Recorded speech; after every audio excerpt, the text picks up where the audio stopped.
Hey there, tonight, we're not visiting royal courts or ancient battlefields. No kings, no crowns, just shadows and silence. And a job most people would never even dare to imagine. It's just past midnight. The streets of London are finally quiet. The bells of the last tavern have stopped ringing. The laughter has faded, and the firelight has dimmed behind every shuttered window.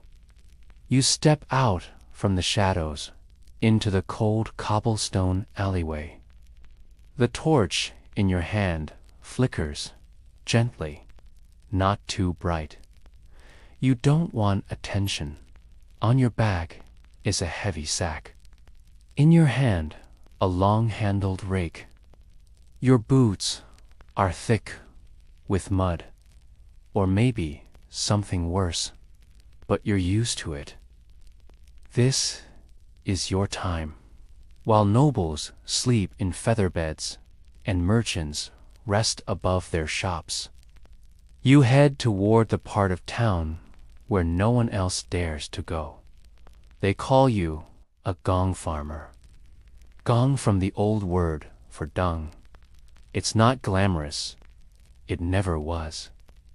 But someone has to clean the cesspits, because even the great medieval city of London has to go somewhere. You pass a baker's stall, quiet now, the coals still glowing faintly.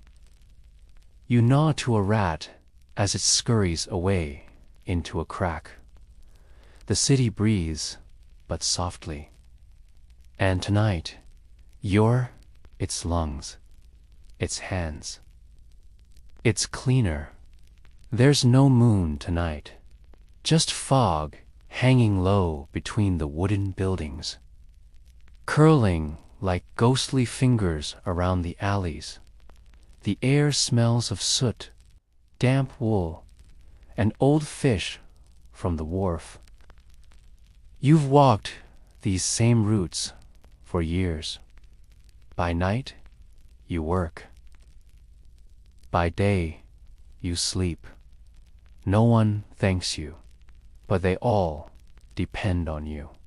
You arrive at the first house, a small wooden structure with a crooked door and a chimney that leans like it's tired of standing. You knock softly once and wait. After a pause, you hear it, the creak of a latch, the whisper of slippered feet. A man in a nightcap cracks the door and silently points you around the back. You nod. No words are needed. It's always the same. Behind the house is the privy, a little wooden shed with a hole above a pit, dug deep into the earth. And down in that pit is the work you've come to collect. You lift the lid, squinting into the darkness. The smell hits first. You breathe through your mouth, slow and shallow. You've trained yourself not to gag. You reach in with your rake, scraping the bottom. Thick sludge, a mixture of waste and rainwater and decay. You scoop it into the sack, careful not to spill. Each movement is practiced. You are efficient, precise. This is not a job for the careless. One slip, and you're down there too. Sometimes people joke that you must be paid a fortune to do what you do. But you know the truth. You make more than most, and that makes you both respected and feared. Gong farmers aren't welcome at the market. You're not invited to feasts. You walk a few steps behind in church, and no one sits beside you. They say you carry the stench of death, but you know you carry something else. Duty. It was once said that if Gong Farmers stopped working for even a week, the city would drown in its own filth. And yet, most would rather pretend you don't exist. You finish the pit, tie the sack tight, and sling it over your back. It squishes softly against you, warm. You've grown used to that, too. You move to the next house, then another, each one the same. A silent agreement, an open door, a job to do. By now, your arms ache, but you keep going. Not much further. The pits are full tonight, more than usual. You wonder what people are eating. At the edge of the city lies the dumping ground, a wide field beyond the river where the waste is buried deep or dumped into special trenches. Sometimes, when the fog lifts and the sun rises, you can see the outline of the pit steam in the morning chill. It's not beautiful, but it's necessary. As you make your final trip down the path, your lantern flickering and your footsteps steady, you remember the stories your father told you about when he was a gong farmer, too. You used to think it was a punishment, but now you understand survival. It's work, and someone has to do it. Even if the world forgets, tonight you remember. Part 2.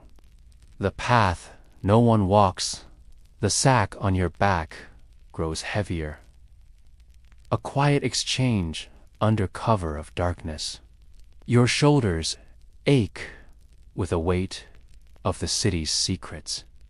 As you walk, the rhythm of your boots against wet stone becomes familiar, soothing. One step, then another, then another. The streets here are narrower, older. The buildings lean toward each other like gossiping old. Women sharing secrets across an alley. A shutter creaks in the wind. A dog barks once in the distance, then falls silent again. You pass the tanner's shop, even darker than usual. It's closed now, but you remember the stench when it's open. Almost worse than yours. Almost. And yet, the tanner can walk proudly through the market, are given a wide berth even when you've bathed in the river. Still, you don't complain, because, unlike many in this city, you always have work, always have food. Even if no one wants to sit near you while you eat it, a light snow begins to fall. The flakes settle gently on your hood and melt down your back. You pause, look up. The sky is a slate-gray canvas, dotted with tiny glowing specks. Stars. Or ash. It's hard to tell these days. You tighten the rope around your sack and begin the long walk to the field beyond the river, the dumping ground. They call it the gong heap. You call it something else, relief. Because when you reach it, the worst of your night is over. You pass beneath the old Roman wall, the bones of a city that existed before you and will exist long after. Even it once mighty and proud is now crumbling, just like the people, just like you. The bridge creaks beneath your steps. The Thames below groans softly, tugging at the wooden supports. You've crossed this bridge hundreds of times, and still, every time you glance down and wonder how deep it is, and what's down there. But not tonight. Tonight, the river is kind. The cold air carries your breath like smoke drifting behind you, swallowed by the dark. Each blade bends gently under the weight of ice, sparkling faintly in your torchlight. You're the only soul out here, just you and the earth. You reach the edge of the trench, a long open wound in the land, steaming faintly. You untie the sack and empty it with practiced care, not letting it splash back. Even now, after years, you move like it's your first day, precise, controlled, because one mistake out here, and you go home with more than just stink. You wipe your hands on your apron, though it does little good. Everything smells the same now. Your hands, your clothes, your skin. You wonder, sometimes, if you carry the scent in your soul. But you shake the thought away. You've no time for dreaming. As you cover the waist with fresh dirt, you glance to your left. Someone's been here tonight. A second trench, newly filled and poorly covered. You notice it because it's steaming more than usual. Fresh. Another Gong Farmer, probably, maybe young, maybe tired, maybe careless. You nod to yourself. Someone else is out there, like you, doing what must be done. There's a strange comfort in that, even if you never speak, even if you never meet. You're part of a small, invisible brotherhood. The ones who clean what others ignore. The ones who keep the world from falling apart in the dark, quietly. You stand for a moment longer, letting your muscles rest, breathing in the frozen night air. Even the stars seem to hang lower here, closer, as if the sky is watching you work. You remember your first night on the job, how your stomach turned at the smell, how you nearly ran. But now, years later, the silence feels like home. The routine brings peace. The cold, just another layer of the world you live in. You sling the empty sack over your shoulder. It's lighter now, and so are your steps, back through the frost, back over the river, back toward the city that will never thank you, but cannot survive without you. You don't dream of gold or titles.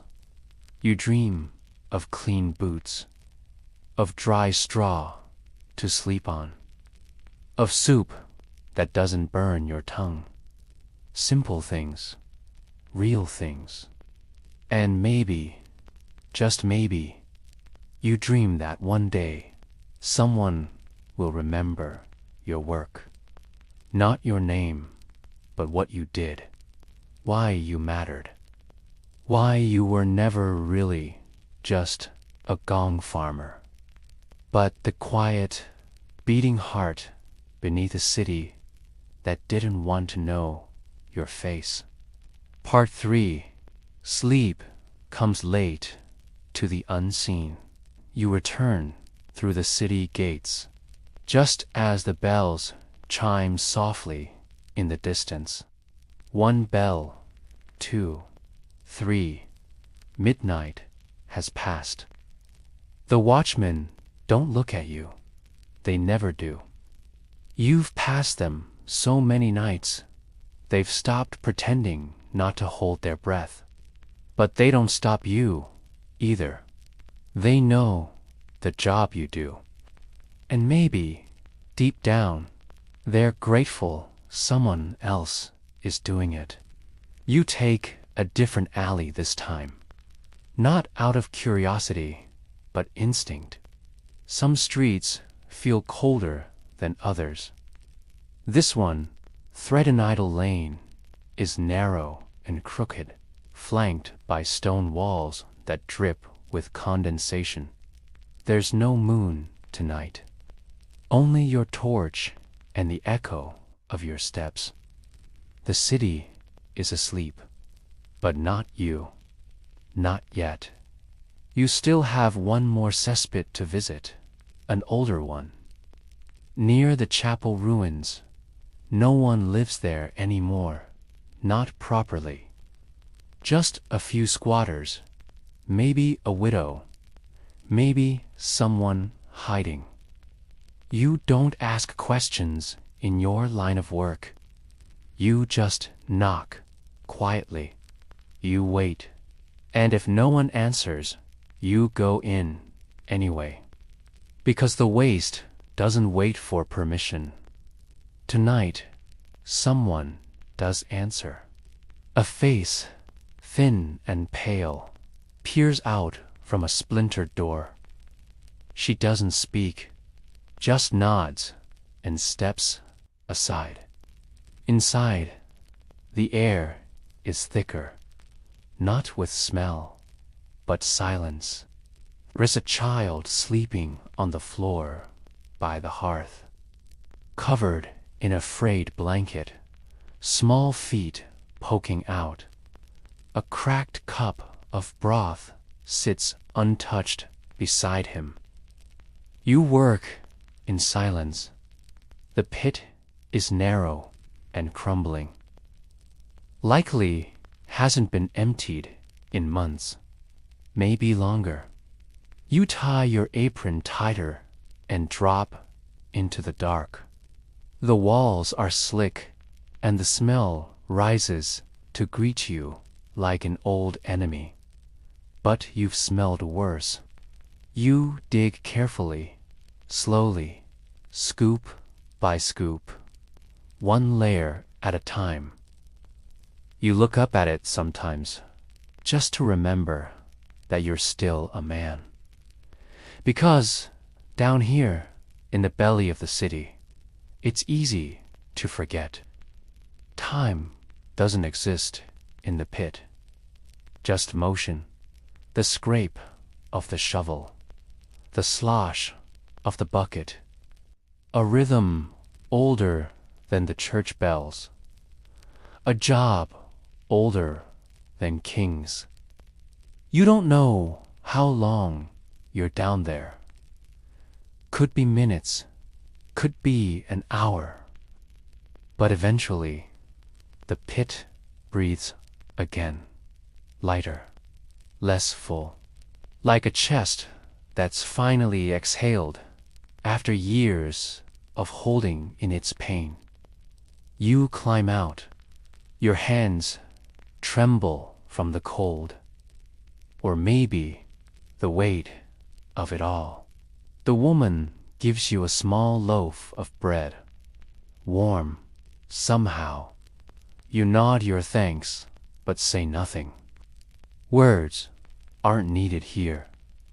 You return to the street, and this time you allow yourself a small smile, not for joy, but for the end of the shift, for the promise of rest. Your lodgings are simple. 3 stories up a crooked wooden stair, beneath a roof that leaks on rainy nights. But tonight, it's dry. Tonight, that's enough. You peel off your layers, apron, cloak, gloves. You place them near the coals of your small fire, letting them dry. Your hands are blistered, nails dark from work, but you don't feel them anymore. You pour a bit of vinegar into a basin, washing the worst from your skin, not because it'll make you clean, but because it helps you feel human again. Your bed is straw, matted, and uneven, but it welcomes you like an old friend. You lay down slowly. The world doesn't spin. It sways like a boat drifting on gentle waves. Your bones feel heavy, but your mind is light. You've done your work, Tej. No glory, no thanks, but somewhere, someone will wake tomorrow in a cleaner home because of you, and they'll never know it. They'll never know you, but you'll know, and that, somehow, is enough. Sleep doesn't come quickly. It never does. But when it comes quietly, like a friend who doesn't knock. You stare at the ceiling beams, counting the knots in the wood, listening to the mice in the rafters. You think of your childhood before the city, of trees and grass, of wind without the stink of smoke, of your mother singing while mending clothes. You think of the river, the way the moon reflects in it, the way it hides everything, because sleep has finally found you, and for a few hours you don't dream of filth. You dream of clean water, of sun on your face, of air that doesn't sting. You dream, because even the Gong Farmer deserves that.